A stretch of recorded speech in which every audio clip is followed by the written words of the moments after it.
Chapter wise maths में revision के point of view से कोई शॉर्ट नोट समरी नहीं होती है। मीन मीडियन मोड का एक रिलेशन होता है, बच्चे भूल जाते हैं, वहाँ से एमसीक्यू में क्वेश्चन आता है। मैथ्स में तो आपको रफ कॉपी रफ पेज भरने ही पड़ते हैं। फंडामेंटल थ्योरम ऑफ अर्थमेटिक किसको डील करती है?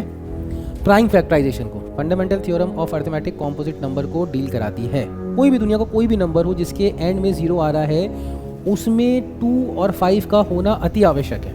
6 is the highest common factor. Factor का मतलब ही डिवाइड करने वाला होता है। हाईएस्ट है, 6 से ऊपर कोई भी ऐसा नंबर नहीं दुनिया में एग्जिस्ट करता जो 12 और 18 को कॉमनली डिवाइड करते हैं। कि क्या कोई दो नंबर इस दुनिया में ऐसे एग्जिस्ट कर सकते हैं जिनका एचसीएफ तो 18 और एलसीएम 3? तो चैप्टर वाइज मैथ्स में रिवीजन के पॉइंट ऑफ व्यू से कोई शॉर्ट नोट समरी नहीं होती है। मतलब चैप्टर वाइज आप देखोगे तो क्वाड्रेटिक इक्वेशन के अंदर अगर अपन देखें तो सिर्फ क्वाड्रेटिक फॉर्मूला है नोट्स के नाम पे, और तो कुछ है नहीं, बाकी तो वर्ड प्रॉब्लम है। और इसी तरह ट्रिग्नोमेट्री में आपके अगर ट्रिग्नोमेट्री का हम शॉर्ट नोट्स बनवाएं तो ज़्यादा से ज़्यादा 3 आइडेंटिटी आएंगी और एक टेबल आएगी, तो शॉर्ट नोट ख़त्म हो जाएंगे। तो मैथ्स में ऐसा नहीं होता है कि हम की पॉइंट्स लिखें और उसके अकॉर्डिंगली कुछ स्टेटमेंट लिखें, नहीं, वो बहुत शॉर्ट है और सिर्फ इतना ही है जितना आपको हमने चार्ट दिया हुआ है, सिर्फ उतना ही है ना। आ जाओ। तो मैथ्स के लिए आप जो शॉर्ट नोट्स बनाओगे अकॉर्डिंग जो मैं बोलूँगा कि इसको बॉक्स कर लो, इसको बॉक्स कर लो, तो वो बॉक्स करते चले जाना, ताकि वो चीज़ें आपको याद रहें कि हाँ जब अपन रिवीजन करेंगे एग्ज़ाम से पहले उस टाइम अपन ये बॉक्स वाली चीज़ें तो अपने दिमाग में रखें। जैसे सबसे कई चीज़ें होती हैं, जैसे कि for example tan theta minus sec theta और tan theta plus sec theta एक दूसरे का रेसिप्रोकल होता है, पता होगा, वो बच्चे भूल जाते हैं, तो ये याद रहने वाली चीज़ है। इसी तरह मीन मीडियन मोड का एक रिलेशन होता है, बच्चे भूल जाते हैं, वहाँ से एमसीक्यू में क्वेश्चन आता है, वो याद रखने वाली चीज़ है। तो कुछ चीज़ें ऐसी होती हैं कि जो वाकई मैथ्स में भी याद रखनी पड़ती है, लेकिन उसकी जो इम्पोर्टेंस है सिर्फ एमसीक्यू के पॉइंट ऑफ व्यू से है। अगर हम मैथ्स के सेक्शंस को डिवाइड करें तो सेक्शन डी, सी और ई, सी डी ई, ये 3 सेक्शन जो यहाँ से मेजॉरिटी पेपर बनेगा, वहाँ पे आपके क्वेश्चन लॉन्ग बेस होते हैं, या तो वर्ड प्रॉब्लम्स होती हैं या प्रूविंग वाले क्वेश्चंस होते हैं, तो उसको आप शॉर्ट नोट्स के क्या समराइज़ नहीं कर सकते।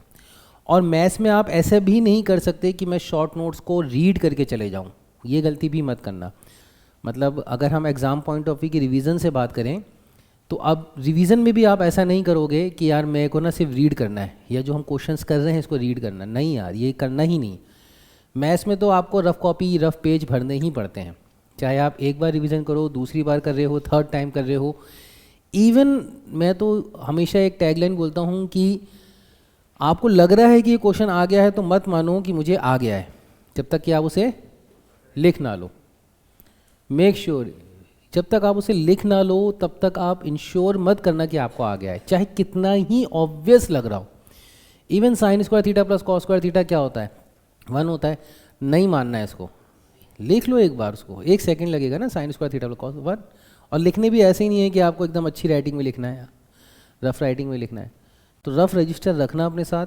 इस क्लास की, ये तो रिवीजन क्लास है, इसमें तो अपन डिस्कस करेंगे क्वेश्चंस को, लेकिन जब भी आप रिवीजन करो तो रफ रजिस्टर रखना। बिना रफ रजिस्टर के रिवीजन मैथ्स में नहीं करना है, ठीक है। इस चीज़ को मैं आपको प्रिकॉशंस बता रहा हूँ, मतलब कॉशियस बता रहा हूँ कि आइए इसके लिए आप कॉशियस रहना कि ये चीज़ें अपने दिमाग में मत रखना कि आज क्लास अटेंड करी, अब घर जाके बस को एक बार देख लेंगे कि हमारा मैथ्स हो गया। नहीं हुआ जब तक आप उसको खुद से लिख नहीं लोगे। सेकंड पॉइंट, हम लोग रिवीजन को थोड़ा सा ब्रेक करेंगे, यूनिट वाइज भी और चैप्टर वाइज भी। कुछ यूनिट अपन ब्रेक कर देंगे, जैसे अलजेब्रा बहुत बड़ा यूनिट है, पॉलिनोमियल, लीनियर, क्वाड्रेटिक, एपी, ये आ गया अलजेब्रा में, तो हम इस पूरे यूनिट को एक साथ नहीं पढ़ पाएंगे, पॉसिबल भी नहीं कि 2 घंटे में पढ़ पाएँ। तो हम क्या करेंगे कि कुछ यूनिट्स को एक साथ ले लेंगे, जैसे रियल नंबर, पॉलिनोमियल और अगर टाइम मिला तो लीनियर, ये 3 एक साथ कर सकते हैं। क्योंकि रियल छोटा है, उसमें बताने लायक ज़्यादा कुछ है नहीं, छोटा ज़रूर है लेकिन वेटेज के पॉइंट ऑफ व्यू से बड़ा है, 7 मार्क्स का है। तो और इसी तरह कोऑर्डिनेट ज्योमेट्री भी है ना, ये रियल और कोऑर्डिनेट, ये बहुत दोनों इंपॉर्टेंट चैप्टर हैं, यहाँ से 7 मार्क्स से आ जाते हैं। तो इस पॉइंट ऑफ व्यू से अपन रियल नंबर छोटा है, लेकिन आप उसको ध्यान रखना कि उसमें क्वेश्चंस की जो क्वालिटी होती है, अगर डिफ़िकल्ट आ जाता है तो वहाँ से पूरे मार्क्स नहीं आते। तो हम वो क्वेश्चंस भी ले लेंगे जहाँ से आपको लगता है कि ये चीज़ें परेशान कर सकती हैं। ख़ास करके रियल नंबर जो हम आज स्टार्ट करेंगे, अभी थोड़ी देर में करेंगे, तो उसमें कुछ क्वेश्चंस ऐसे होते हैं जो एलसीएम और एचसीएफ की वर्ड प्रॉब्लम से होते हैं। तो आप प्लीज़ देखो, मैंने आपको हमेशा बताया था कि आप मेरे नोट्स जो हमने रेगुलर क्लासेस में नोट्स बनवाए थे, उसमें मैं लास्ट में या in between of the notes में आपको कुछ एनसीईआरटी के बाहर के क्वेश्चन में ज़रूर कराता था, हर चैप्टर से 4-4, 5-5। वो एक्सट्रीम इंपॉर्टेंट क्वेश्चन होते थे, मतलब उस चैप्टर के ऐसे क्वेश्चन जो एनसीईआरटी के बाहर से आने के चांस होते थे। तो उसमें भी मैंने जैसे सर्कल में भी कराया हुआ है, रियल नंबर में भी कराया हुआ है। वो एक सर्कुलर पाथ वाला था, एक साइकिल वाला क्वेश्चन था, एक मिल्क वाले 2 कंटेनर वाले क्वेश्चन थे जिसमें कैन निकालना होता है, ये कुछ चीज़ें, और एक बैल वाला क्वेश्चन था। ये 4-5 क्वेश्चन हैं जो आपको एनसीईआरटी में नहीं मिलते लेकिन बोर्ड एग्जाम में आते हैं, वो करवा रखे हैं मैंने। वो क्वेश्चंस को आप देख लेना। अगर आप पढ़ने वाले बच्चे हो, अगर आप खुद से सेल्फ स्टडी करते हो तो आर डी शर्मा में सीबीएसई मार्क्ड वाले क्वेश्चंस भी कर सकते हो रिवीजन के पॉइंट ऑफ व्यू से, इतना आप याद रखना। अभी जो जो मैं बोलूँगा सिर्फ उतनी चीज़ें लिखना, और कोशिश ये करना कि थोड़ा सा जल्दी करें ताकि हम लोग का जो पेस है वो अच्छे से कवर हो जाए। जिसे अपन कह सकते हैं कि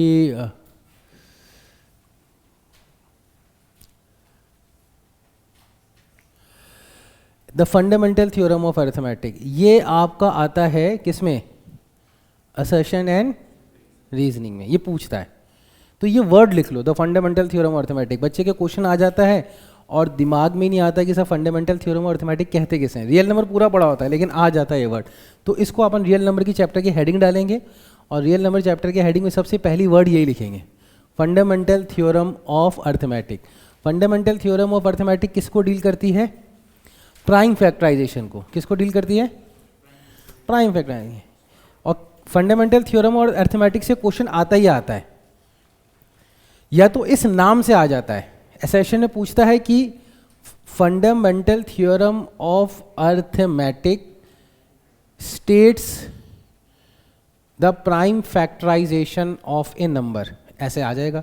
और रीजनिंग में वो बोलेगा every composite number expressed as a product of prime numbers. तो फंडामेंटल थ्योरम भी करेक्ट है और उसकी रीजनिंग भी करेक्ट है। अच्छा, रीजनिंग कब गलत हो जाएगी, जब यहाँ पे बच्चे कानून में क्या कंफ्यूज होते हैं, fundamental of theorem of arithmetic को वो सोचते हैं कि LCM into HCF is equals to A into B. ये पढ़ा हुआ है सबने, वो फंडामेंटल थ्योरम ऑफ अरिथमेटिक नहीं है, ठीक है ना। आता है रीजनिंग में, आता है कि fundamental theorem of arithmetic is HCF multiplied by LCM is equals to A into B, वो नहीं है, ये है। फंडामेंटल थ्योरम क्या कहती है, फंडामेंटल थ्योरम ऑफ अरिथमेटिक ये कहती है कि किसी भी कॉम्पोजिट नंबर को अपन उसके प्राइम फैक्टराइजेशन में ब्रेक कर सकते हैं। अगर वो कॉम्पोजिट है तो ब्रेक हो जाएगा, और अगर वो कॉम्पोजिट नहीं है तो कौन सा नंबर है, वो प्राइम नंबर है। जैसे 4 है, उसको ब्रेक कर सकते हैं क्या, कितना, 2 इंटू 2। 2 को ब्रेक कर सकते हैं क्या, नहीं। तो 2 कॉम्पोजिट नहीं हुआ, फिर क्या हो गया, वो प्राइम हुआ। तो या तो नंबर प्राइम होते हैं या कॉम्पोजिट होते हैं। बात समझ रहे हैं आप। इसी से फिर दूसरा क्वेश्चन बनता है, अभी हम करेंगे। इसी से फिर एक और क्वेश्चन बनता है, कॉम्पोजिट नंबर प्रूफ करो, proof that this is a composite number. तो उसमें बस ये प्रूफ करना होता है कि ये 2 नंबर से ज़्यादा डिवाइड होता है, एक तो 1 से, एक खुद से, और एक और नंबर, वो लिख लो, कॉमन निकाल के आ जाता है वो, ठीक है। तो अभी क्वेश्चन है, ये आप जरूर लिख लेना, ये बच्चे भूलते हैं, मिस करते हैं, तो इसको अपन डील करेंगे। क्या कहती है फंडामेंटल थ्योरम ऑफ अरिथमेटिक, कि every composite number can be expressed as a product of prime and this factorization is unique apart from the order in which the prime factor occur। Simple सी बात है, जैसे composite number है 6, तो order matter नहीं करता, आप उसको 2 इंटू 3 बोलो या 3 इंटू 2 बोलो, अपार्ट फ्रॉम द ऑर्डर, ठीक है। तो ये सबसे पहली चीज़ याद है, भूलना मत भाई, ये सबसे कॉमन कन्फ्यूजन होता है। बच्चों को लगता है हमें यार पढ़ा तो है, अब उसमें अगर 4 ऑप्शन आ जाए या रीजनिंग ही गलत आ जाए तो दिमाग में फिर अपन गलत करके आ जाते हैं। Fundamental theorem of arithmetic composite number को डील कराती है, ना तो उसमें प्रूविंग ऑफ इरेशनैलिटी का कोई रोल है और ना ही इसमें एचसीएफ इंटू एलसीएम का कोई रोल है, ठीक है। ये दोनों का कोई रोल नहीं है फंडामेंटल थ्योरम ऑफ अरिथमेटिक, ठीक है। आगे बढ़ते हैं।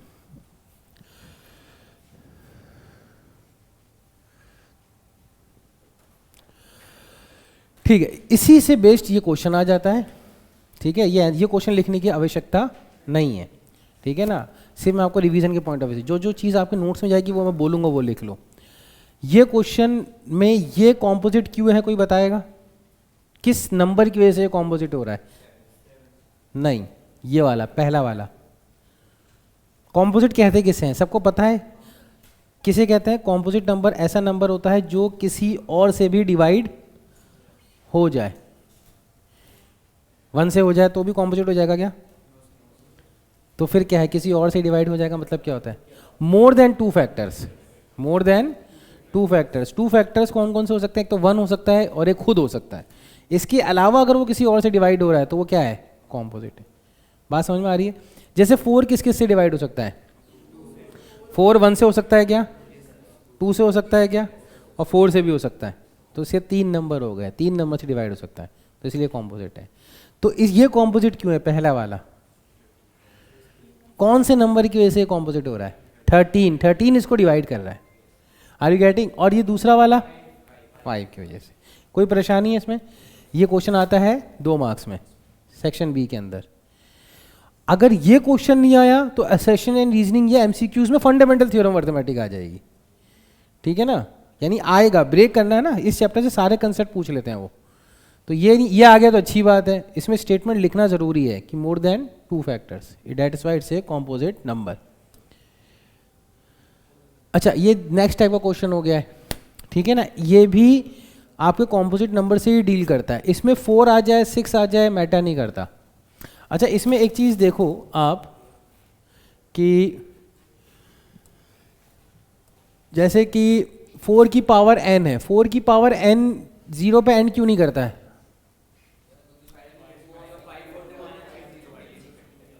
ठीक है, 4 की पावर n 0 पे, क्वेश्चन हमसे ये पूछ रहा है कि क्या किसी n की किसी वैल्यू के लिए 0 पे एंड करेगा?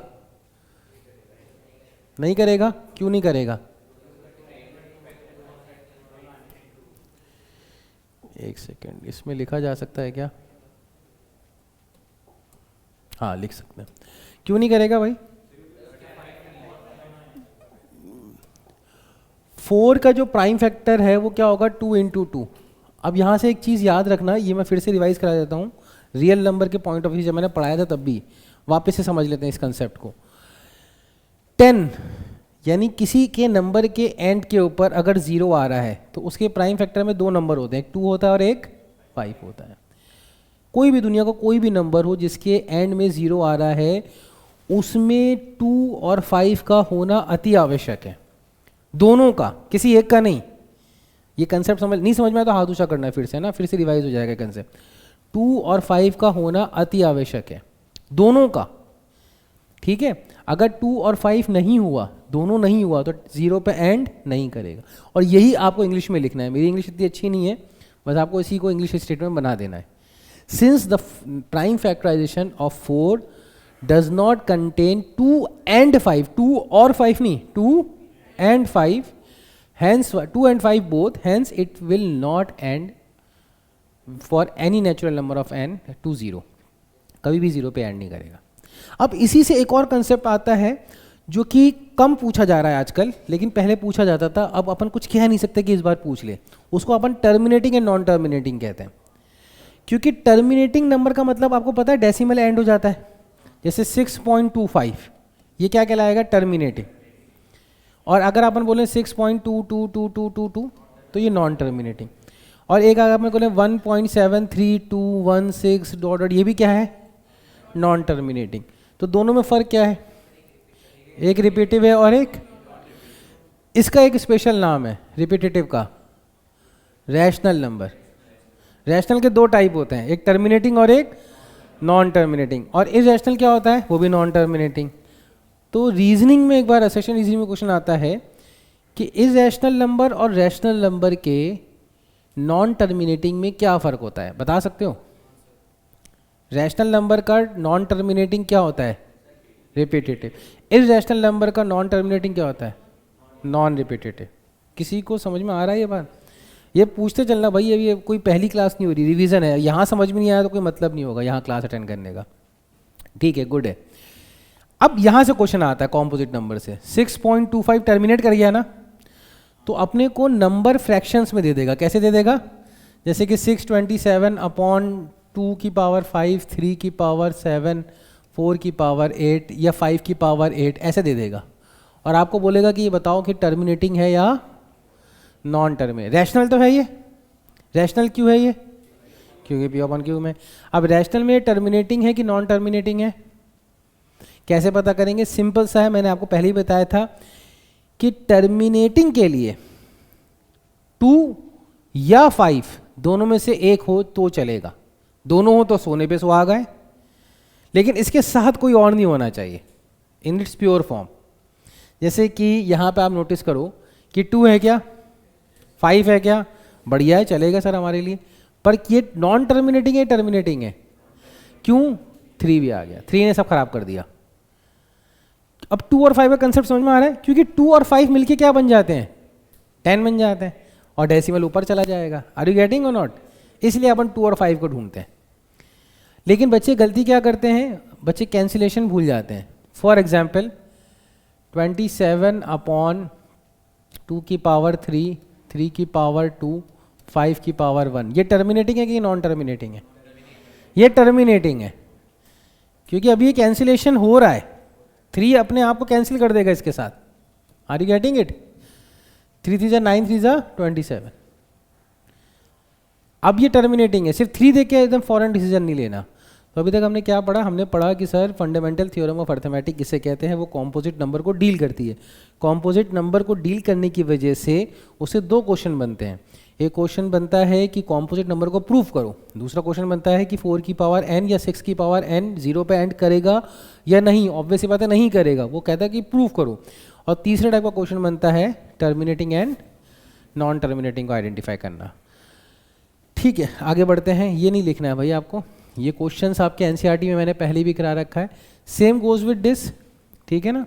ये 12 की पावर n आ जाएगा, अगेन यहाँ पे 5 मिसिंग है, इसका प्राइम फैक्टर में क्या आ जाएगा, 2 into 2 into 3।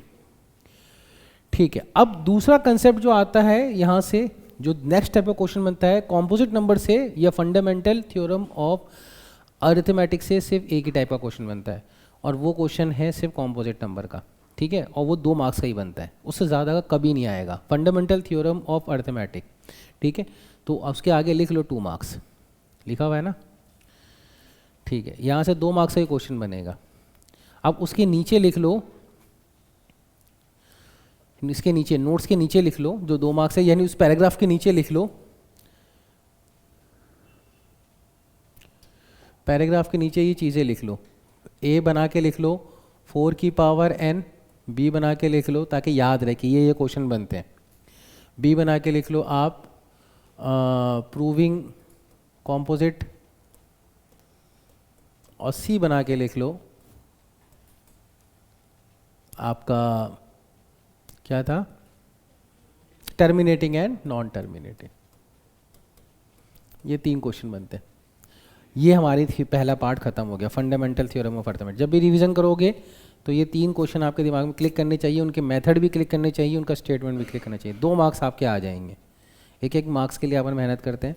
Fundamental theorem of arithmetic word याद रखना, आता है एग्जाम में, ठीक है, क्वेश्चन को घुमा के पूछना चला जाए तो वो आ जाता है। एचसीएफ एलसीएम बहुत सिंपल सा कंसेप्ट है, बचपन से पढ़ते हुए आ रहे हैं तो ज़्यादा टाइम देंगे नहीं। एचसीएफ का मतलब होता है, मतलब इसको लिखने की आवश्यकता नहीं है, अगर किसी को नहीं पता है तो वो लिख ले, मुझे नहीं लगता कि इसमें लिखने की आवश्यकता है। फिर भी अगर कोई लिखना चाहे तो मैं मना नहीं करूँगा, हेडिंग डाल लो आप एचसीएफ एलसीएम, लेकिन लिखो मत कुछ, हेडिंग डाल लो। देखो एचसीएफ में अपन क्या करते हैं, कॉमन की लोएस्ट पावर। ये क्या मैंने कभी क्लास में लिखवाया है, ये लिखवाया है, यही मैंने लिखवाया था। और एलसीएम में हाईएस्ट पावर और नॉन कॉमन नंबर। नॉन भाई कॉमन का तो हाईएस्ट पावर आ जाएगा और non common number as it is आ जाएंगे।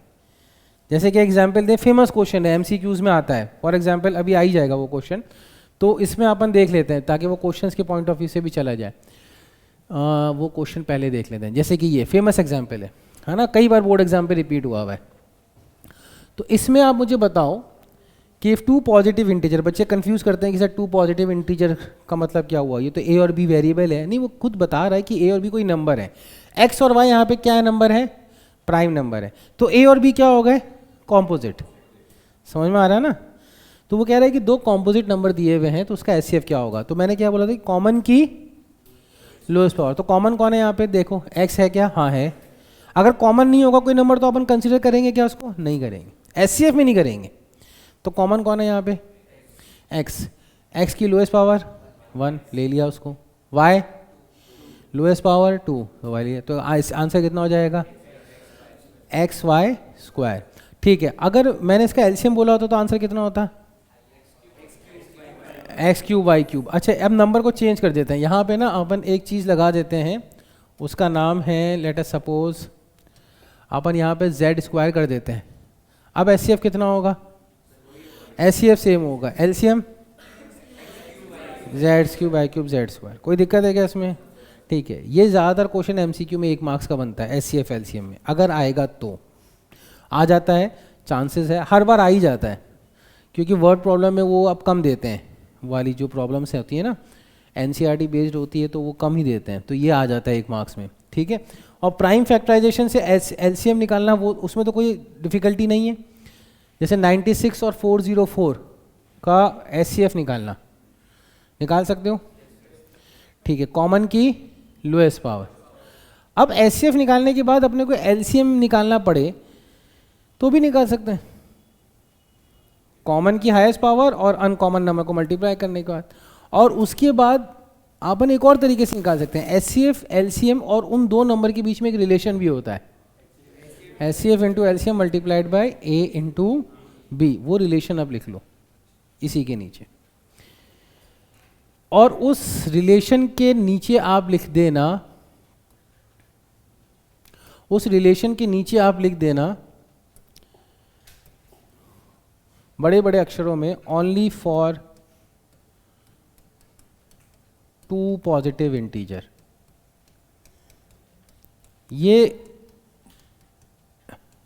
आपका असर्शन एंड रीजनिंग के कई बार ये क्वेश्चन आया है।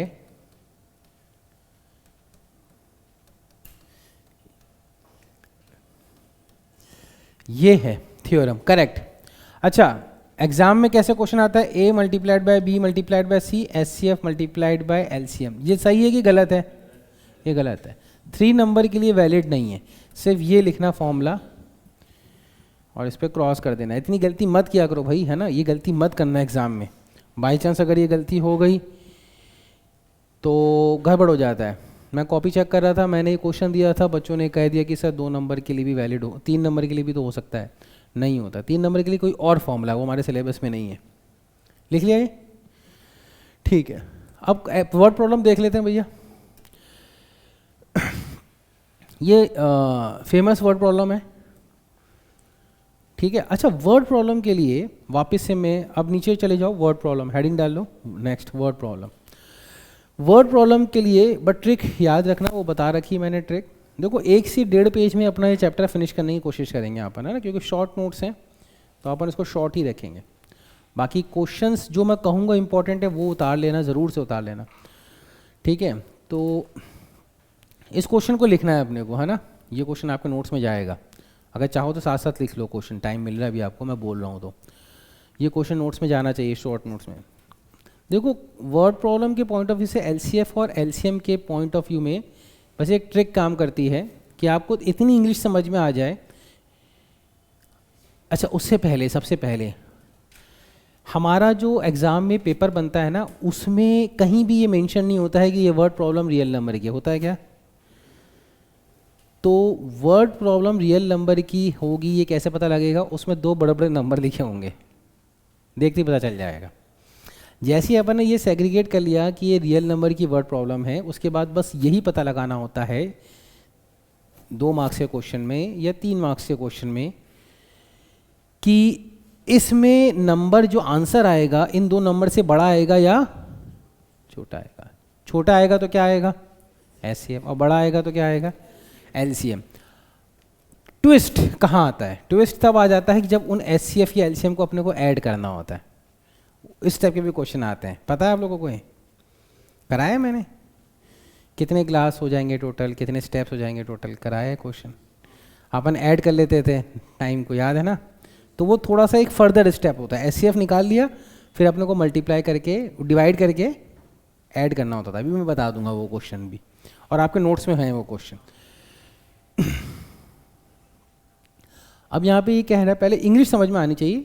इंग्लिश तो वैसे भी समझ में आनी चाहिए वर्ड प्रॉब्लम, किसी भी चैप्टर की वर्ड प्रॉब्लम के लिए। अगर आपको अंग्रेजी अच्छी आती है तो वर्ड प्रॉब्लम को आपको बस मैथ्स को, इंग्लिश को मैथ्स में ट्रांसलेट करना होता है, यही काम होता है वर्ड प्रॉब्लम में। तो अगर हम देखें इसमें कह रहा है कि एक स्वीट सेलर है, मिठाई वाला है, उसके पास 420 काजू कतली हैं और 130 बादाम की हैं barfi, and she want to stack them in such a way that each stack has the same number and they take up the least area of the tray. What is the number of that can be placed in each stack? What is the number of sweets? यहाँ पे एक चीज़ missing है, या what is the number of sweets या बर्फीज कह सकते हो।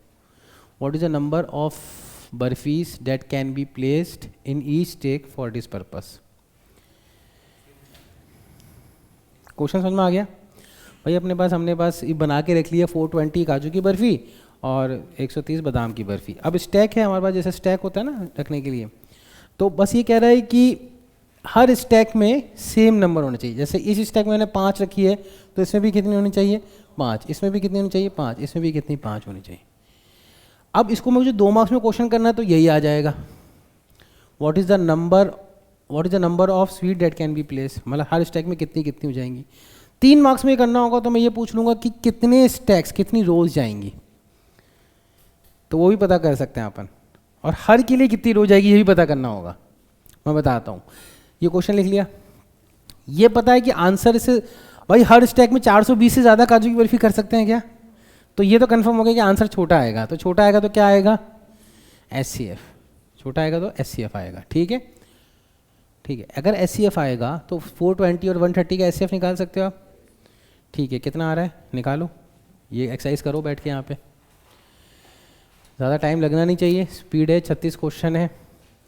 420 का प्राइम फैक्टराइजेशन किया आप लोगों ने, 210, 105। मैंने गलत किया हो तो मुझे बता देना। नहीं, गलत किया मैंने। 210, हाँ, 2 × 2, 3 × 3 से 9, 3 5 से 15, 3 5 से 15, सही तो है? नहीं, 7 आएगा। SCF 10 आ रहा है। प्राइम फैक्टराइजेशन बताओ उसका, 2 का स्क्वायर, 2 × 3 का स्क्वायर, नहीं 3, और 7, 5 × 7, और 130, 2 × 65 है, 2 × 5 × 13, तो SCF कितना हो गया? 10। यानी हर रो में, हर स्टैक में कितनी बर्फियाँ होंगी? 10। ये तो मिनिमम नंबर हो गया। 10-10 बर्फियाँ जमा करते जाओ। अब मुझे नेक्स्ट क्वेश्चन इसमें अपन लिख रहे हैं कि how much stack will be use by काजू बर्फी? 42, 420 है तो कितने स्टैक यूज़ करेंगे? 420 डिवाइडेड बाय 10। और how much stack use by the बादाम बर्फी? इसमें एक और क्वेश्चन ऐड कर देगी, टोटल नंबर ऑफ स्टैक्स 42 + 13। ये किसके समझ में आया? समझ में आएगा तो मैं ये देखो, अपन ये पूछ रहे हैं कि 10-10 काजू की बर्फी हर स्टैक में जाएंगी, तो 10 इधर गई एक स्टैक, 2 3 4, 10-10 गई ना। अपने पास 420 काजू की बर्फी कितनी है, और हर स्टैक में कितनी जा रही हैं, तो टोटल कितनी हो जाएंगी? 42 स्टैक्स हो जाएंगे, जिसमें काजू जम जाएंगे। अगर मेरे पास 42 रोज़ हैं और 10-10 जा रही हैं तो टोटल कितनी हो गई? 420 हो गई। इसी तरह बादाम के लिए पहली में कितनी गई? 10, दूसरे में कितनी गई? 10, और टोटल कितनी है? 130। तो कितनी चली जाएंगी? कितने स्टैक्स बन जाएंगे? 13। तो काजू के लिए कितने स्टैक्स बने? 42। बादाम के लिए कितने बने? 13। और टोटल स्टैक कितने बन गए? 55। ये 3 मार्क्स में ये वाला क्वेश्चन पूछता है डायरेक्ट। आप ऐसे एलसीएम निकाल के छोड़ देते हो, वो आपसे एडिशनल एक्टिविटी करवाना चाह रहा होता है। ठीक है, ये क्वेश्चन समझ में आ गया? ये पार्ट भी लिख लेना। For kaju barfi 42 stacks are going to be use, लिख लो। For badam barfi 13 stacks are be use, and total stacks will be 42 for this purpose.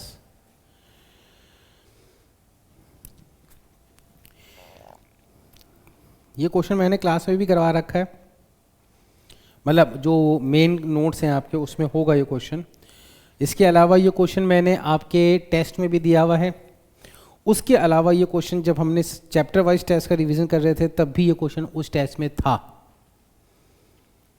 तो ये तीसरी बार, 3 बार तो हम कर चुके हैं और ये क्वेश्चन अब चौथी बार आपके उसमें आ रहा है। तो मुझे लगता है कि कुछ बच्चों को तो ये क्वेश्चन रटा ही होगा, फिर भी मैं आपके नोट्स में, रिवीजन नोट्स में ये क्वेश्चन डलवाना चाह रहा हूँ। उसका रीज़न ये है कि हम चाहते हैं कि जब आप रिवाइज़ करो तो ये क्वेश्चन आपके दिमाग में रहे कि हाँ यार ये क्वेश्चन भी आता है और ये इम्पॉर्टेंट है। इम्पॉर्टेंट इस पॉइंट ऑफ व्यू से कि इसका कंसेप्ट इम्पॉर्टेंट है। यहाँ पे अब साइकिल भी आ सकती है, इसके अलावा भी कई चीज़ें आ सकती है। साइकिल वाला क्वेश्चन तो आसान है।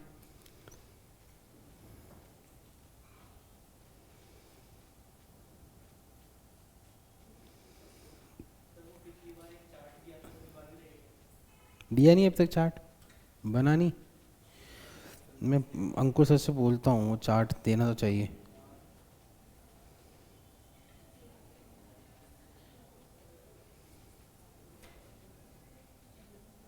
ठीक है, बताओ क्या करना चाहिए इसमें, क्या है क्वेश्चन, क्या है पहले डिस्कस कर लेते हैं। कुछ बच्चों के लिए नया होगा, हो सकता है क्वेश्चन। अगर मुझे सबसे आंसर नहीं चाहिए, कोई बच्चा हो जो हाथ ऊंचा करके एक्सप्लेन कर सकता हो तो वो करे हाथ ऊंचा। मतलब छोटा सा हिंट, मैंने ये नहीं कह रहा हूँ कि आप लोग को पूरा ही बताना है। हाँ भानु प्रताप तुम्हारा एग्ज़ाम सही हुआ था प्री बोर्ड? बीमार अभी सही है? अब तो कर लोगे ना, कोई दिक्कत तो नहीं है? सही हो रहा है? तुम्हारे कम मार्क्स आए थे ना, लेकिन अब ठीक हो जाएगा ना, अब तो सही चल रही है ना पढ़ाई।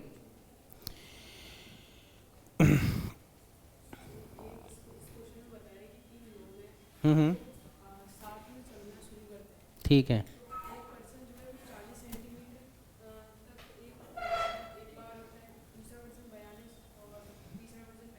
ठीक है।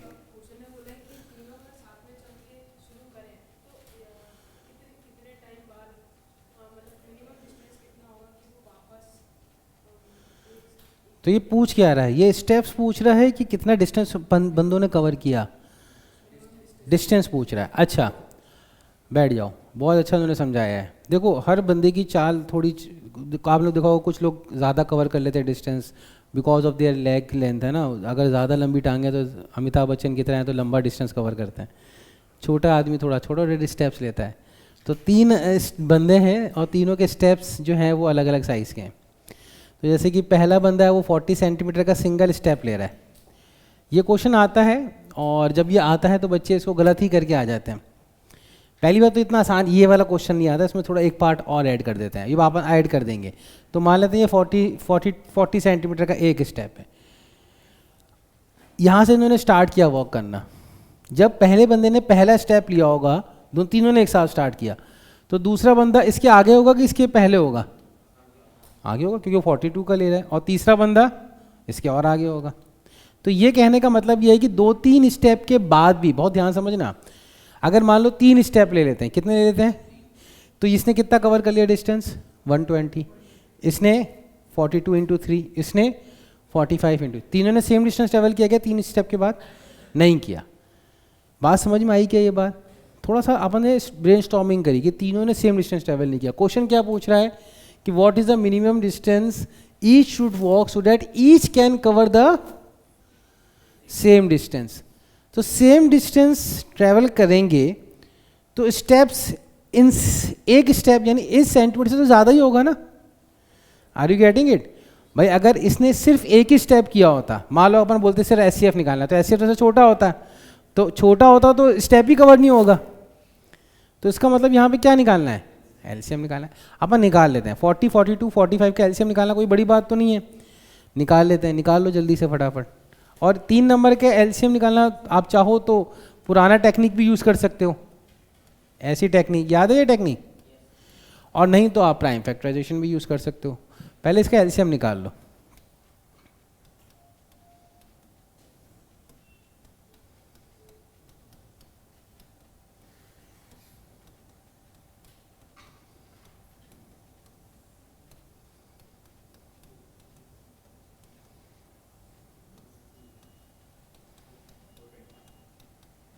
कितना आ रहा है?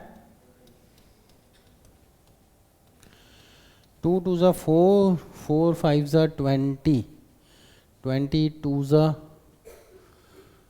2 2 ज़ा 4, 4 2 ज़ा 8, 8 5 ज़ा 40, 48 ज़ा कितना होता है? 49 ज़ा 49 ज़ा 49 ज़ा 360, 360 इंटू 7,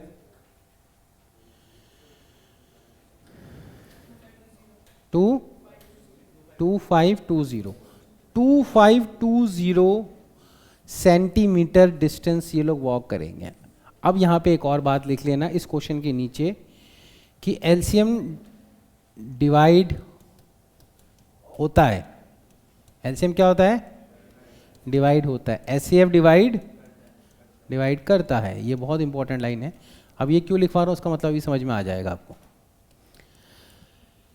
2520 सेंटीमीटर स्टेप्स नहीं है, ये क्या है? डिस्टेंस है। 2520 डिस्टेंस ट्रेवल करें। 2520 मिनिमम डिस्टेंस है। देखो इस बंदे ने वॉक किया। जब ये 2520 डिस्टेंस ट्रेवल कर चुके होंगे, यहाँ पे पहुंचे, ये डिस्टेंस मान लो 2520 सेंटीमीटर है यहाँ तक का, ये समझ लो। तो जब ये यहाँ पे आएंगे ना, इस पॉइंट पे, यहाँ तक 2520 हो गया, एक सेकेंड, 2520 हो गया, तो जब ये यहाँ पे आएंगे तो तीनों इसी लाइन पे होंगे या आगे पीछे होंगे? इसी लाइन पे होंगे। ये मीट कर जाएंगे यहाँ पे, क्योंकि ये पहला नंबर ऐसा है जो तीनों से डिवाइड हो रहा है। इधर ध्यान दो, ये पहला नंबर ऐसा है जो इसी से डिवाइड हो रहा है। क्या इसके बाद ये फिर कभी मिलेंगे? मिलेंगे। कब मिलेंगे? हम 2520 के मल्टीपल में मिलते रहेंगे। Are you getting it not? तो इसीलिए एलसीएम क्या होता है? एलसीएम डिवाइड होता है। अब ये इसी को कहते हैं लीस्ट कॉमन मल्टीपल। 2520 इन तीनों का सबसे ऐसा नंबर है जो तीनों से डिवाइड हो जाता है। और एचसीएफ क्या होता है? Highest common factor. अगर अपन इन तीनों का एचसीएफ निकालते तो वो निकलता जो इन तीनों को डिवाइड क्या करता। इससे ऊपर कोई नंबर नहीं है। ठीक है, मैं उस कॉन्सेप्ट को भी समझा दूंगा अच्छा, क्योंकि एक रिमाइंडर वाला क्वेश्चन आता है यहाँ पे, बहुत रेयर आता है, रेयर ऑफ द रेयर आता है। रिमाइंडर वाला क्वेश्चन पता है, मैंने क्लास में भी कराया था, टेस्ट में भी दिया था। तो एक रिमाइंडर वाला क्वेश्चन आता है, वो भी मैं आपको नोट्स में लिखवा दूंगा, वो आप जाके क्लास नोट्स में देख लेना। वो क्वेश्चन रेयर ऑफ द, मैं चाहता नहीं कि वो समरी नोट्स में आए, लेकिन हम उस क्वेश्चन को अपने क्लास रिवीजन नोट से पढ़ेंगे। जो क्लास की मैंने शीट भी दी थी आप लोगों को, रिवीजन पेपर दिया हुआ है ना, उसमें भी वो क्वेश्चन है, और जो मेन नोट्स पढ़ाए हुए उसमें भी है। ठीक है, 2520 वो नंबर है जो एलसीएम बना है और ये डिवाइड मतलब हो रहा है। ठीक है, अब एक और चीज़ सुन लो। क्वेश्चन यहाँ पर अगर इसने पूछा है कि what is the minimum distance each should walk, तो मिनिमम कितना वॉक करेंगे ईच शुड? 2520। ये तो आंसर हो गया। क्वेश्चन ये नहीं आएगा, 3 मार्क्स में अगर आएगा तो क्या पूछेगा कि what is the total number of steps each has walked, sorry what is the total number of step all together they have walked. तो क्या होगा आंसर? आपको 2520 किससे डिवाइड करना पड़ेगा? पहले 40 से हो जाएगा क्या? हाँ हो जाएगा। फिर 42 से, फिर और तीनों को क्या करना होगा? ऐड। ये करते नहीं है बच्चे, अभी तो बोल रहे हो, फिर करते क्यों नहीं एग्जाम में? एग्जाम में सिर्फ एलसीएम निकाल के छोड़ देते हो। उसका कारण पता है मेरे को, ऐसा एक्सपीरियंस ऐसा नज़र आता है कि बच्चे एग्जैक्ट क्वेश्चन ही नहीं समझते। बच्चे क्या होते हैं, प्रैक्टिस नहीं करके गए होते हैं, उनके दिमाग में होता है कि इस तरह क्वेश्चन आ जाएगा तो एलसीएम और एचसीएफ दोनों निकाल देंगे, टीचर कुछ ना कुछ सोच के मार्क्स सही देगा। भाई दोनों नहीं निकालने, एचसीएफ तो गलती से मत निकाल देना। अगर आपने इस क्वेश्चन में एचसीएफ निकाल के दिखा दिया, टीचर गुस्सा हो जाएगा, मार्क्स 0 दे देगा। वो ही सोचेगा कि मुझे कन्फ्यूज़ कर रहा है, मुझे कन्फ्यूज़ कर रहा है, इसको आता जाता कुछ नहीं है, इसने एलसीएम भी निकाल दिया और इसने एचसीएफ भी निकाल दिया। अब ये टीचर, सर मैंने तो दोनों निकाल दिया था। भाई आपको निकालना ही नहीं था एचसीएफ इसमें, टीचर तो मार्क्स काट लेगा, वो 0 भी दे सकता है गुस्से में। वो ये कहेगा कि तुम कन्फ्यूज़ कर रहे हो, तुम मुझे मतलब मैनिपुलेट कर रहे हो। मेरे को तो पता नहीं था कि मुझे एलसीएम निकालना है एचसीएफ निकालना है, मैंने दोनों निकाल के रख दिया। अब किसी न किसी पे तो मार्क्स मिलेंगे, हालांकि मार्क्स दोनों पे नहीं मिलने थे, क्योंकि पूछा था टोटल नंबर ऑफ स्टेप। तो एक तो वो खुद गुस्सा भी हुआ, मार्क्स अलग काट लिए। यहाँ पे तो आंसर कितना होगा? 2520। ठीक है, ये क्वेश्चन का सॉल्यूशन भी लिख लिया, ये भी लिख लिया। ठीक है, अब एक और कंसेप्ट इसमें रह रहा है, वो मैं आपको समझा देता हूँ। लिख लिया था ना? ठीक। अब एक चीज़ समझ लो कि एलसीएम जो होता है ना वो डिवाइड करता है, तो बहुत ध्यान समझ लेना इस चीज़ को। जैसे 12 है, ठीक है, और 18 है, तो इसका जो प्राइम फैक्टराइजेशन होगा वो 2 स्क्वायर इंटू 3 होगा, कोई दिक्कत है? और इसका प्राइम फैक्टराइजेशन होगा 2 इंटू 3 स्क्वायर, कोई समस्या इसमें नहीं। तो एलसीएम कितना हो जाएगा इसका? 4 इंटू 9 36, और एचसीएफ कितना हो जाएगा इसका? कॉमन की लोएस्ट पावर 6। तो अब समझ लेते हैं कि जो अभी मैंने लिखवाया था ना, इसको भी लिख लेना, लेकिन पहले समझ लो कि एलसीएम वो स्मॉलेस्ट नंबर है, लोएस्ट नंबर है जो इन दोनों की टेबल में आता है। ऐसे बहुत सारे नंबर होंगे जो इन दोनों की टेबल में आते हैं। जैसे 12 की टेबल पढ़ो, 12 की टेबल क्या होती है? 12 1 ज़ा 12, 12 2 ज़ा 24, 12 3 ज़ा 36, 12 4 ज़ा 48, 12 5 ज़ा 60, 12 6 ज़ा 72। अब एक काम करते हैं, अपन 36 की भी टेबल पढ़ लेते हैं। 36 1 ज़ा 18 की टेबल पढ़ लेते हैं। 18 1 ज़ा 18 2 ज़ा 18 3 ज़ा 18 4 ज़ा 54, और 18 4 ज़ा 72। अब मुझे बताओ इन दोनों की टेबल में कौन कौन से नंबर कॉमन दिख रहे हैं आपको अभी तक? 36 72, 36 72, पर 72 भी कॉमन है, कॉमन मल्टीपल है, पर लोएस्ट है क्या? लोएस्ट कौन है? इसलिए इसका नाम लोएस्ट कॉमन मल्टीपल है। ये कॉमन है, सबसे छोटा नंबर जो दोनों की टेबल में डिवाइड हो रहा है, दोनों से डिवाइड हो रहा है, इसलिए एलसीएम डिवाइड होता है। अब दूसरी चीज सुनो, एचसीएफ इसका कितना है? 6 है। 6 इन दोनों को डिवाइड करेगा, पर 6 से ऊपर कोई भी नंबर नहीं जो इनको डिवाइड करेगा। अच्छा बताओ 12 को 2 भी करता है क्या? इसको भी करता है 2। 12 को 1 करता है क्या? 12 को और 18 को 3 भी करते हैं क्या? 12 और 18 को 6 भी करते हैं क्या? 12 और 18 को 6 से और कोई नंबर है जो उससे बड़ा कर सकता है क्या? नहीं, क्योंकि इसका एचसीएफ ही 1 है, एचसीएफ ही 6 है। एचसीएफ क्या है?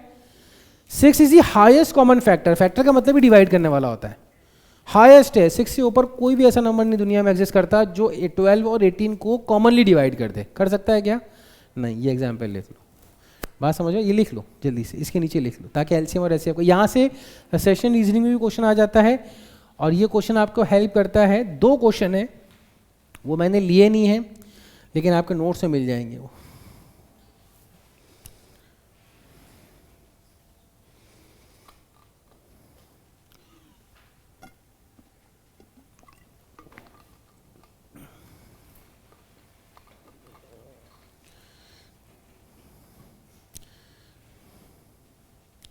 ये बात याद रखना भैया, अभी भी कह रहा हूँ, है ना, रिवीजन के पॉइंट ऑफ व्यू से ये चीज़ें याद रखना, आराम से हो जाएगा। अगर आप इतनी चीज़ें बस पढ़ते हो रियल नंबर में तो आपका रिवीजन हो गया है, समझ लो। और अगर आपको आता है तो रियल नंबर आपका कहीं नहीं जाएगा।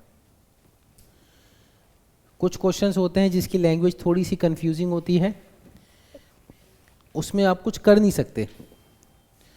कुछ कर नहीं सकते मतलब आप तैयारी ऐसी नहीं कर सकते कि मुझे सारे क्वेश्चंस करा दो इस दुनिया के जिसमें मैं कंफ्यूज ही ना हूँ।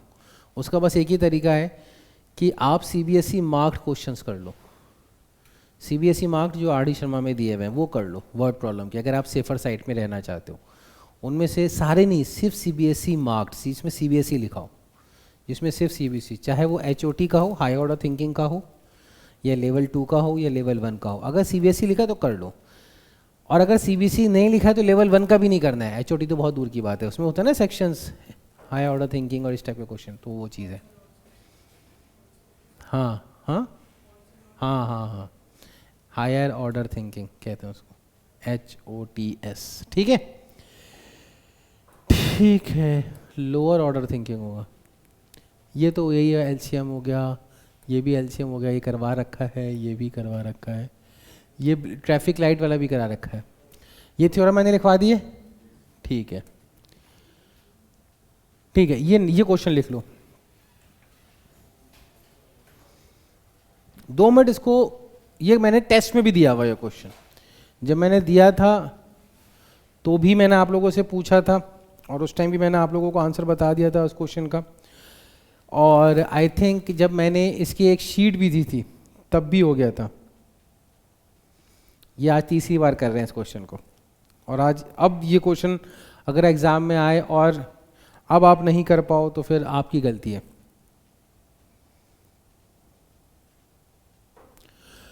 अभी अभी जो कंसेप्ट बताया है ना उसी पे ही ये क्वेश्चन बेस्ड है।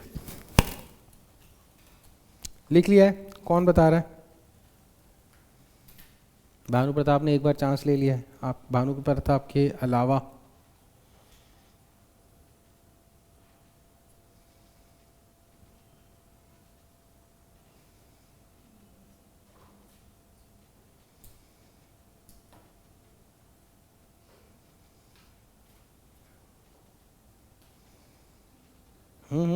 कोई तो होगा। अभी अभी जो थ्योरम पढ़ी है ना उसी पे बेस्ड है।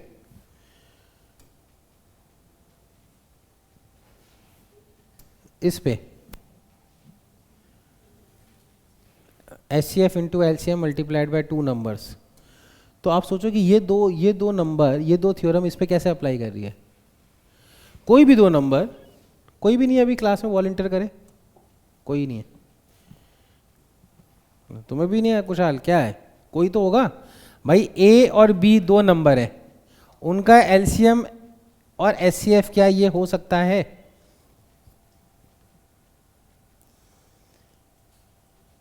ठीक है, अब इस क्वेश्चन के नीचे लिख लो LCM is always a multiple, LCM is always divisible by HCF। भाई HCF तो फैक्टर ही है ना दो नंबर का, तो LCM को डिवाइड करेगा ही करेगा, ऑब्वियस ही बात है।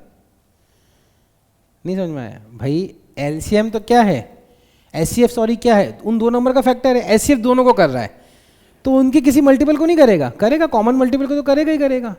तो LCM हमेशा HCF से क्या होता है? डिवाइड होता है। तो ये क्या है कि क्या कोई दो नंबर इस दुनिया में ऐसे एग्जिस्ट कर सकते हैं जिनका HCF तो 18 और LCM 380 हो सकता है क्या पॉसिबिलिटी? तो आपको लगता है यहाँ पे आंसर यस होगा या नो होगा? आप बताओ, यस होगा या नो होगा? अरे यस होगा, डिवाइड कर रहा है यानी एग्जिस्ट करता है। 380 18 से डिवाइड होता है क्या? 380 18 से डिवाइड होता है क्या? नहीं होता है। तो आंसर क्या हो जाएगा? No. No two number exist whose HCF will be treated as 18 और LCM देयर एज 380। क्यों? क्योंकि LCM यहाँ पे 380 है और HCF यहाँ पे 18 है। अपन डिवाइड कर ही नहीं सकते, फ्रैक्शन आएगा। आंसर तो इंटीजर आना चाहिए था ना, डिवाइड होना चाहिए था, कंप्लीट डिवाइड, फैक्टर ही नहीं बन रहा है। ठीक है ना? तो ये रीजन क्या लिखेंगे? HCF is always the factor of LCM, hence it is not possible. ठीक है, ये क्वेश्चन लिख लिया, इसका आंसर भी लिख दो, यही आंसर है। LCM is always divisible by HCF।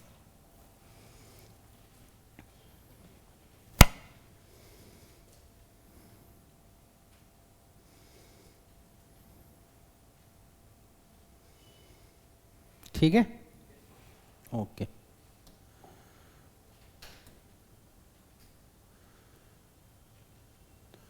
ठीक है, ये तो सिंपल सा है। ठीक है, ये क्वेश्चन लिख लो।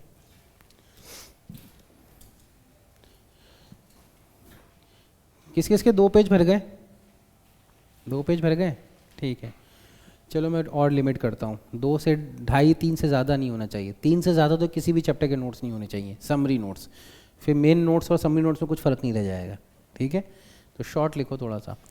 Find the largest number which divides 320 and 457 leaving a remainder 5 and 7 respectively. और इसी के साथ एक और क्वेश्चन है, एक सेकेंड, मैं सारे नहीं लिखवाऊंगा, वही 2 लिखवाऊंगा। चलो पहले तो सिर्फ एक ये लिखो, ताकि उसी के साथ मैं आपको वो दिखा दूंगा। ये वाला क्वेश्चन लिख लीजिए।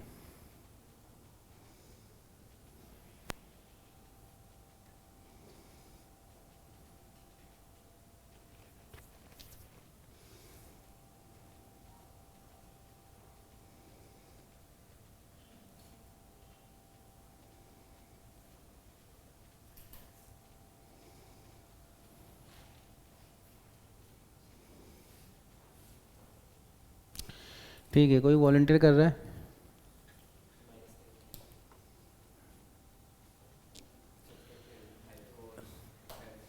एक सेकेंड, अपने को ये तो पता हो गया कि ये भी वर्ड प्रॉब्लम है रियल नंबर की, ये तो पता है, ठीक है, ये तो पता हो गया कि वर्ड प्रॉब्लम है। अब वर्ड प्रॉब्लम होती है तो क्या निकालना होता है, या तो एलसीएम निकालना होता है या एचसीएफ निकालना होता है। एलसीएम क्या होता है, एलसीएम डिवाइड होता है और एचसीएफ डिवाइड करता है। अपने को ऐसा नंबर चाहिए जो दोनों को डिवाइड करे, तो ये तो कंफर्म हो गया कि करे, तो क्या चाहिए, एचसीएफ। पर ऑब्वियस ही बात है कि एचसीएफ जो होता है वो कॉमन फैक्टर होता है, यानी फैक्टर होता है, यानी कंप्लीटली डिवाइड करता है। क्या करता है, पर यहाँ पे कंप्लीटली डिवाइड नहीं कर रहा है, यहाँ पे कंप्लीट डिवाइड कर रहा है क्या, नहीं। हमें ऐसा नंबर ढूंढना है जो इनको कंप्लीट डिवाइड नहीं करे, बल्कि पहले नंबर को जब डिवाइड करे तो रिमाइंडर कितना है 5, और दूसरे को करे तो कितना है 7, ठीक है। तो पहले को 5 करे और दूसरे को 7 रिमाइंडर करे, कंप्लीट डिवाइड नहीं करे। बहुत ध्यान समझना, 2 मिनट के लिए कंसंट्रेट करो। ये कंसेप्ट अगर कंफ्यूजिंग है तो आज खत्म हो जाएगा कंफ्यूजन, और अगर कंफ्यूजिंग नहीं है तो अच्छी बात है, आपको कंसेप्ट क्लियर है। और अगर है तो ध्यान दे देना भैया, अगर नहीं समझ में आया तो एक बार फिर से पूछ लेना, 2 बार पूछ लेना। मुझे एक बात बताओ, क्या 9 2 से डिवाइड होता है क्या, नहीं होता। क्यों नहीं होता, 2 4 जा 8, तो रिमाइंडर कितना आया 1, ये रिमाइंडर आया। रिमाइंडर हमेशा डिविजर से क्या होता है, छोटा होता है। क्या रिमाइंडर कभी 3 आ सकता है क्या, नहीं आ सकता, ऑब्वियस ही बात है। आप बोलोगे सर ऑब्वियस कैसे, भैया अपन हाईएस्ट नंबर लेंगे, 3 आ ही नहीं सकता। रिमाइंडर हमेशा डिविजर से छोटा आता है। क्या क्या आ सकता है रिमाइंडर इसमें, 2, अगर कोई नंबर 2 से डिवाइड होता है रिमाइंडर क्या क्या आ सकता है, 0 1 0 और या 1। कोई नंबर 4 से डिवाइड होता है तो रिमाइंडर क्या आ सकता है, 4 से डिवाइड करेंगे तो 0 1 2 और 3। ऐसा नंबर जो 3 रिमाइंडर दे 4 से डिवाइड, कोई नंबर है आपके दिमाग में, 3 27 27 को 4 से डिवाइड करो तो कितना होता है, रिमाइंडर कितना आएगा 3 आएगा। तो अगर कोई नंबर रिमाइंडर है तो अगर अपन उसको इसमें माइनस कर दें तो कंप्लीट डिवाइड हो जाएगा कि नहीं हो जाएगा, हो जाएगा ना। ये कंसेप्ट इस क्वेश्चन में लग रहा है, ये कंसेप्ट इस क्वेश्चन में लग रहा है, समझ में आ रहा है कि नहीं बात।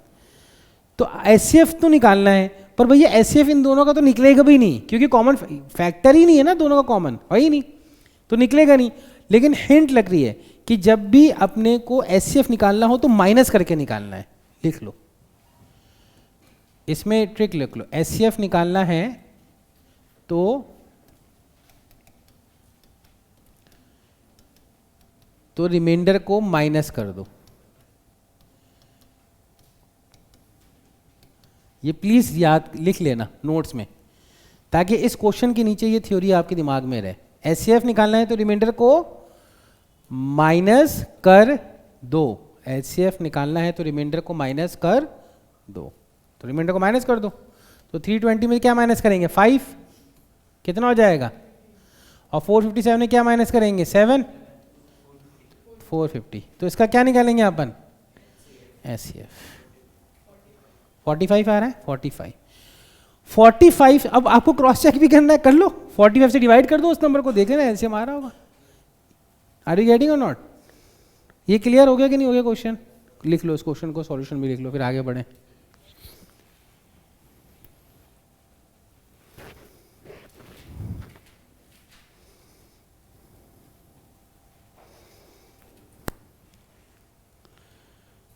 लिख लिया, ये समझ में आ गया। हाँ, ये rare of the rare case में क्वेश्चन आता है। जब बहुत ज़्यादा कोई डिफ़िकल्ट पेपर बनता है तो उस डिफ़िकल्ट पेपर में अगर रियल नंबर से क्वेश्चन डिफ़िकल्ट डालेंगे तो ये डाल देते हैं, पर ये अगर आ जाता है तो आजकल बच्चे तैयारी के साथ जाते हैं, उनके लिए तो ईजी होता है ये। तो पहले बच्चे तैयारी के साथ नहीं जाते थे, सिर्फ एनसीईआरटी पढ़ के जाते थे तो हो जाता था। ठीक है, ये क्वेश्चन लिख लो, बस ये 2 क्वेश्चन लिखने, छोटा सा लिखना, उसके नीचे लिख लो जल्दी से, तो हम इसको डिस्कस कर लें। उसके बाद अब रूट वाला ही बच रहा है, खत्म हो गया ये चैप्टर। तो 3 पेज में हो जाने चाहिए आपके नोट्स।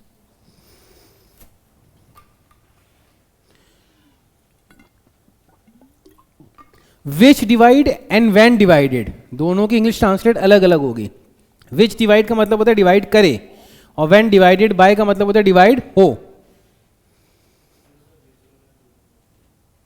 हाँ, व्हेन डिवाइडेड बाय, आगे वाले से पढ़ो डी।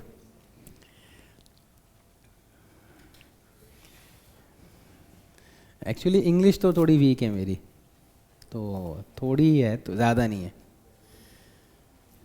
ये लिख लिया क्वेश्चन, ठीक है। इस क्वेश्चन के नीचे सॉल्यूशन में आप सॉल्यूशन लिखने से पहले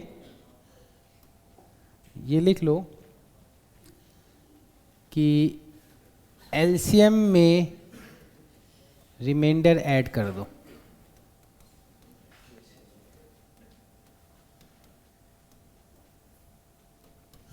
इस क्वेश्चन के नीचे इसको स्टार मार्क करके लिखना। जैसे पहले वाले क्वेश्चन में क्या लिखा था, एचसीएफ निकालने के बाद, सॉरी माइनस करके एचसीएफ निकाल दो, ठीक है। और इसमें क्या लिखना है, एलसीएम निकाल कर रिमाइंडर ऐड कर दो। क्यों है ऐसा कंसेप्ट, मैं बता देता हूं। ये कह रहा है कि ऐसा नंबर बताओ, लिख लिया क्वेश्चन, लिख लिया, चलो अब देख लो 2 मिनट। ये कह रहा है कि ऐसा नंबर बताओ which when divided by 35, 56 and 91। सिर्फ यहां तक होता question. Find the least number which is divided by 35, 56 and 91। 2 minute के लिए कंसल्ट कर लो, मेरी तरफ देख लो। सिर्फ क्वेश्चन ये होता कि find the least number divided by 35, 56 and 91।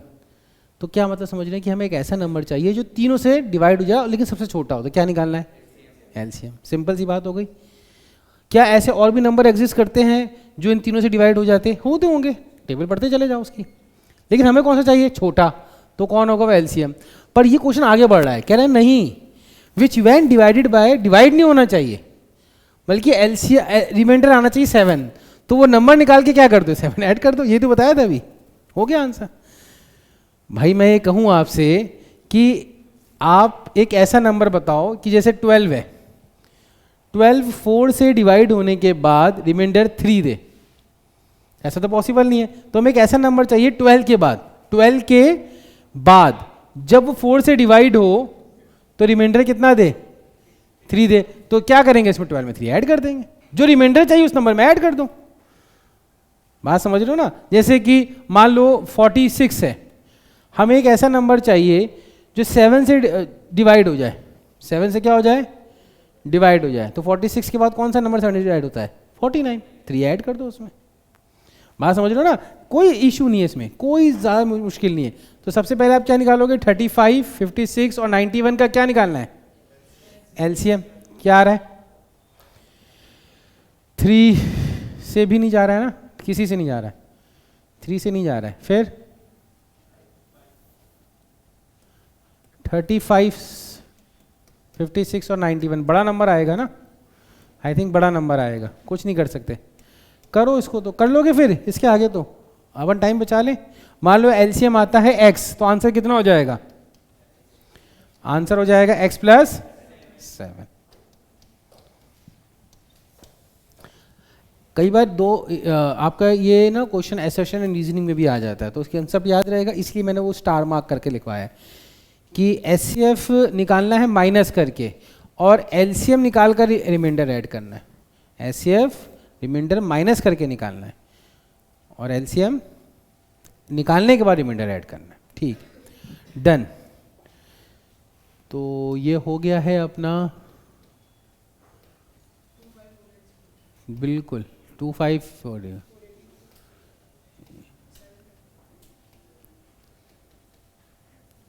ठीक है, लास्ट क्वेश्चन है। देखो इसमें ना इरेशनैलिटी है, proving an irrationality, last heading डाल दो, proving an irrationality. Chapter finished हो जाएगा ये, फिर अपन पॉलिनोमियल पे जाएंगे।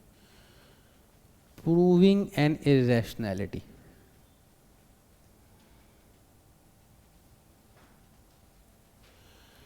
ये आपने आपके प्री बोर्ड में आया ही होगा, स्कूल के यहाँ के आता ही है। सिग्नेचर क्वेश्चन है, इम्पॉर्टेंट है और बच्चों का फेवरेट है।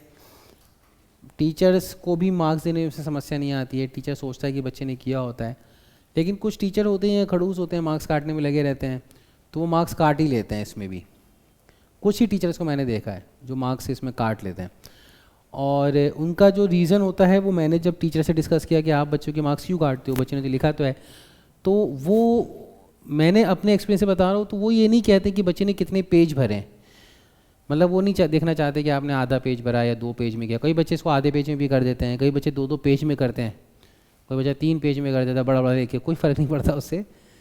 वो टीचर कुछ चीज़ें कीवर्ड्स देख रहा होता है, अगर वो कीवर्ड्स आपने लिखा हुआ है तो आपको मार्क्स मिल जाएंगे, वो नहीं लिखा हुआ है तो मार्क्स नहीं मिलेंगे। इसमें भी 3 कैटेगरी क्वेश्चन आते हैं, तो ये सिंपल आता है, ये 2 मार्क्स में आ जाता है, और एक जो क्वेश्चन आता है वो इस टाइप का आता है, ये भी 2 मार्क्स में आ जाता है, और एक क्वेश्चन आता है, एक ये वाला भी आता है और डिनोमिनेटर में भी आता है, जैसे इस टाइप में भी आ जाता है √2 + √3। तो हम ये वाला करेंगे एक, और एक ये वाला करेंगे, ठीक है, सिंपल वाला, वो वाला क्वेश्चन भी करेंगे और एक वाला करेंगे। देखो इसमें क्या है, जो कीवर्ड है ना, मैं नहीं चाहूँगा कि आप उसको लिखो, बस आप कीवर्ड्स को लिख लो, पूरा क्वेश्चन नहीं लिखने आप, है ना। पूरा सॉल्यूशन आपको कहाँ मिलेगा, एनसीईआरटी में मिलेगा, मेरे नोट्स में मिलेगा, एनसीईआरटी में सॉल्व्ड है ये एग्जाम्पल, वहाँ से भी जाके देख सकते हो। तो इसमें सबसे पहली चीज़ आपको ना इसमें लिखनी होती है कि इसको अपने को रैशनल मान लेना होता है। क्या मान लेना होता है, और अगर हमारा मानना गलत साबित हो जाए तो इरेशनल है। तो यहाँ पे आपको लिखना होता है कि P और Q को प्राइम, ये लिखते जाओ, जो जो मैं वर्ड बोलता हूँ वो लिखते जाओ। P और Q क्या है यहाँ पे, को प्राइम। अब ये को प्राइम से MCQ में क्वेश्चन डाल देते हैं, अगर ये नहीं डालेंगे तो को प्राइम का क्वेश्चन MCQ में डाल देंगे। को प्राइम का मतलब ऐसे नहीं होते कि प्राइम नंबर का पेयर, ये रॉन्ग स्टेटमेंट है। असर्शन रीजनिंग में आएगा कि 2 और 3 आर को प्राइम, 2 और 3 आर को प्राइम, ये असर्शन है। करेक्ट है क्या, करेक्ट है ये, 2 और 3 तो को प्राइम है, 2 और 3 तो को प्राइम है। रीजन में लिखा रहेगा because any 2 prime number pairs are called coprime. बहुत ध्यान सुनना क्वेश्चन को प्लीज। सेशन में क्लेम कर रहा हूं 2,3 इज ए को प्राइम, रीजन में मैं बोल रहा हूं any pair of prime numbers are called coprime. ये रीजन सही है क्या, ये रीजन गलत है। प्राइम नंबर की पेयर को को प्राइम नहीं कहते। को प्राइम की डेफिनेशन क्या होती है, अब मैं वापस से एक नया क्वेश्चन में आ रहा हूं, 2 और 3 आर को प्राइम्स, रीजन में दे रहा हूं any two number, any pair of 2 number having SCF 1 is called co-prime। ये सही है reason, yes, assertion is true and reason is the correct explanation of the assertion। क्या बोला मैंने रीजनिंग में, कि ऐसे 2 नंबर का पेयर जिनका SCF क्या हो, 1 हो, क्या हो, या इनका कोई कॉमन मल्टीपल नहीं हो। बताओ 4 प्राइम नंबर है क्या, नहीं। 9 प्राइम नंबर है क्या, नहीं। पर 4,9 को प्राइम है क्या, हाँ 4,9 को प्राइम है। 4 और 9 का कोई कॉमन मल्टीपल है क्या, 1 है, SCF 1 आ रहा है। Are you getting it. कहने का मतलब ये है कि ये नंबर कैंसिल नहीं होना चाहिए। जैसे 4/9 है, ये को प्राइम है, बिल्कुल को प्राइम। मैंने बोला 6/9, ये को प्राइम है क्या, ये को प्राइम नहीं है। 6 और 9 को प्राइम नहीं है, इनका कॉमन फैक्टर एग्जिस्ट करता है, 3 है वो, SCF 1 नहीं है इसका। Are you getting it. ये को प्राइम से क्वेश्चन आता है सर्टेन रीजनिंग में 1 मार्क्स में, याद रखना, ठीक है, याद रहेगा, भूलना मत भाई। चाहो अगर नहीं याद रहेगा तो लिख लो इसके साइड में, इस चीज़ को बना लो डायग्राम में, ठीक है। अच्छा, अब इसके बाद जो नेक्स्ट स्टेप है उसमें आपको बस वो सब लिखना स्क्वायर करके, ठीक है। वो स्क्वायर, जब स्क्वायर कर दोगे, आता है ना ये सब, तो रटा हुआ होगा, ठीक है। तो ये सब Q² = P²/3। बस इसके बाद यहाँ पे एक लाइन लिखनी है कि since Q² is an integer है क्या ना, क्योंकि आपने को प्राइम माना है भाई। Q अगर को प्राइम माना है तो Q² भी इंटीजर ही होगा ना। तो P² क्या होगा, is divisible by 3, hence P is also divisible by 3। Are you getting और नॉट। अगर P 3 से डिवाइड होता है तो P 3 की टेबल में आता है। अगर P 3 से डिवाइड होता है तो P 3 की टेबल में आता है, यानी 3 का कोई मल्टीपल होगा, 3 ले लो बस। P की डेफिनेशन, अब यहाँ पे क्या करना है, सब्स्टिट्यूट करना है। याद आ रहा है ये, किसी को कोई समस्या तो नहीं है इसमें। तो ये कितना हो जाएगा, Q² = 3A²। इसमें कोई दिक्कत है क्या, इसको रीअरेंज करेंगे तो कितना आ जाएगा, A² कितना आ जाएगा, Q² डिवाइडेड बाय, अब A भी क्या इंटीजर है तो Q² भी क्या होगा, 3 से डिवाइड होगा, यानी Q भी 3 से डिवाइड होगा। बताओ, इसको आपने नंबर दिया 1 और इसको अपन नंबर देंगे 2। 1 कह रहा है कि P 3 से डिवाइड हो रहा है, 2 भी कह रहा है कि Q 3 से डिवाइड हो रहा है। तो दोनों P और Q 3 से डिवाइड हो सकते हैं क्या, क्यों नहीं हो सकते। ये लास्ट में लिखना है, but P and Q R को प्राइम। क्यू पी और क्यू को को प्राइम माना था ना अपन ने, तो दोनों 3 से कैसे हो सकते हैं, क्योंकि को प्राइम का तो कॉमन फैक्टर ही 1 होता है और कोई हो ही नहीं सकता, पर यहाँ पे कॉमन फैक्टर कौन आ रहा है, 3 आ रहा है, hence our assumption is wrong, √3 is a irrational number. कोई समस्या है इस क्वेश्चन में? ये को प्राइम लिखना है, ये 3 लाइन यहाँ पे लिखनी है, सेम 3 लाइन किसके लिए आएंगी, क्यू के लिए आएंगी, बस क्वेश्चन खत्म। और लास्ट में लिखना है hence our assumption is wrong.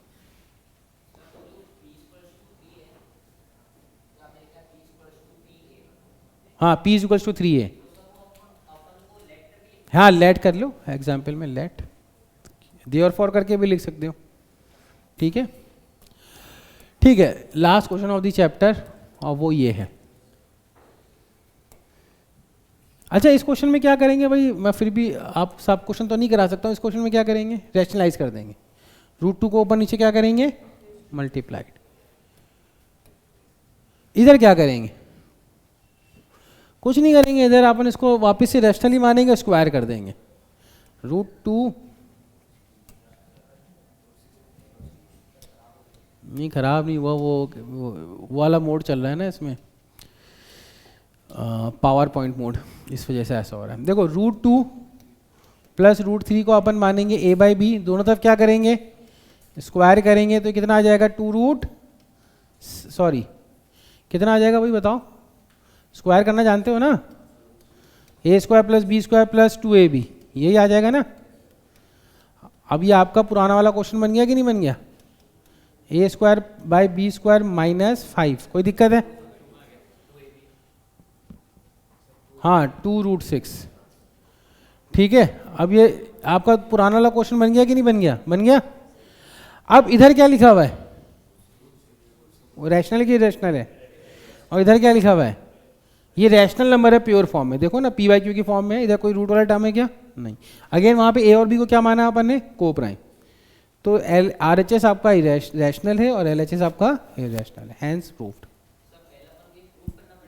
नहीं, √6 को इररेशनल प्रूव करने की आवश्यकता नहीं है, अगर 2 मार्क्स में क्वेश्चन में, मत करो, कोई दिक्कत नहीं, ठीक है। 3 मार्क्स में आपकी चॉइस है, आपकी चॉइस है, रिस्क लेना चाहो तो लिख सकते हो।